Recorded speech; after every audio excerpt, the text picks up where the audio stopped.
Maintenant, Joël, on parle que le repreneuriat, c'est sexy. J'aimerais un deuxième exemple pour que tu nous vendes bien ta sauce du repreneuriat. Oui, bien, au Québec, le repreneuriat, ça a encore besoin d'être présenté comme sexy.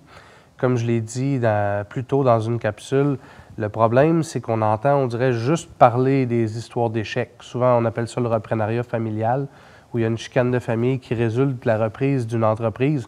Mais souvent, ça prend des lunettes spéciales pour trouver ça sexy, le repreneuriat, justement parce que quand on trouve une entreprise qui est possédée par un propriétaire qui a 70 ans, qui a toujours travaillé avec son cahier Canada puis son crayon de plomb, puis qui a un vieux camion de livraison rouillé, bon, on trouve pas ça super sexy. Donc, ça prend des lunettes différentes pour le trouver sexy.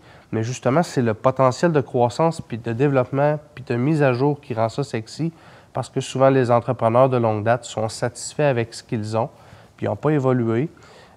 Puis par conséquent, leur entreprise a stagné au fil des années. Donc, si on est capable d'évaluer une entreprise qui a un beau potentiel de croissance dans son marché ou qui a l'infrastructure pour ajouter des produits ou des services pour s'éclater, puis qu'on est capable de refaire la marque rapidement en commençant à polir certaines faces du diamant, ça devient très sexy tout à coup.